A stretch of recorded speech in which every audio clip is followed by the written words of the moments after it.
دقيقة والغدا يكون جاهز يا ميدو. لا ما تفاجئنيش، انت اللي عامله الغدا النهارده؟ امال يعني طالبهولك دليفري؟ سلامة قدرتك الاستيعابية، بقول لك دقيقة والغدا يكون جاهز يا ميجو. طب وهتغديني ايه النهارده؟ بتعملي ايه؟ عامله لك شوية سبانخ، انما ايه، منجم حديد.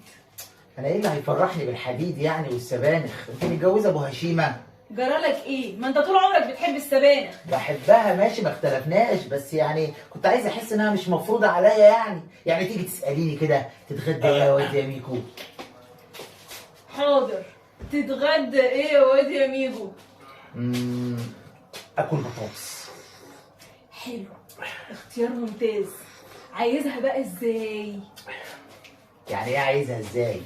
بطاطس. هي البطاطس دي الفنان احمد العوضي طلع بدور واحد في الحياه كلها، البطاطس ليها 100 طريقه. خلاص اعملها لي في الفرن. حلو، طول عمرك اكيل ياض يا ميجو. عايزها بقى في الفرن بايه؟ بالفراخ ولا باللحمه؟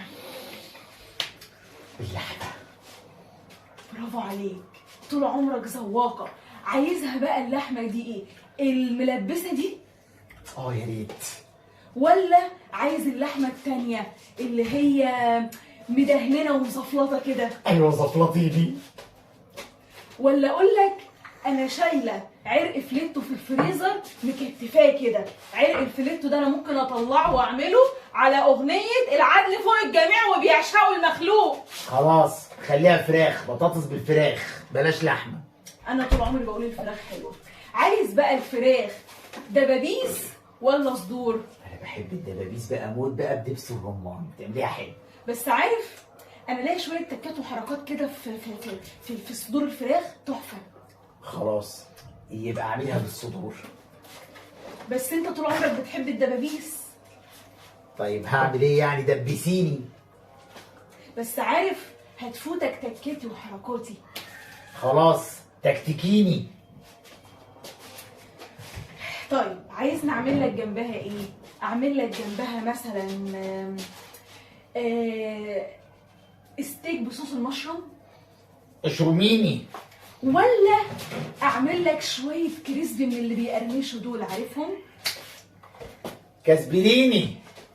هو احنا هنقضيها قافيه ومش هنختار ولا ايه؟ خلاص السبانخ حلوه، احلى اكله بتعمليها هي السبانخ. انا هاكل سبانخ، بس على الاقل يعني الاقي حاجه انا واخويا نحل بيها. انا ما تعبتش في الاختيار كده من ايام ما اخترت اوضه النوم. عرفت بقى يا ميجو ان الاختيار صعب؟ على فكره بقى انا ما عنديش بطاطس اصلا، بس حبيت اعيشك المعاناه. خلاص السبانخ حلوه جميله، بس على الاقل نلاقي حاجه انا واخويا نحل بيها بعد الاكل. عينيا. تحب بقى حلويات شرقيه ولا غربيه؟ بقول لك ايه، انا هاكل السبانخ وبعدها اعملي لي كوبايه ميه بسكر، انا لسه هختاره. تعالى لي بقى هنا عشان انت خايلني عامل زي سبايدر مان في الشقه. انت زهقتني. هي امك وزاك عليا جاي تفتش في شقتي ولا ايه حكايتك؟ لا خلاص معلش انا اسف، اسمع انا اسف. طب اتفضل اطلع بره. اخرج بره المطبخ ولا بره البيت خالص؟ بره البيت خالص، اتفضل. خلاص هقول لك بس كلمه بس. قول. امي ما بتحبكيش وبتقول عليكي مره قويه ومفتريه. اتفضل بره. نسب يقرف.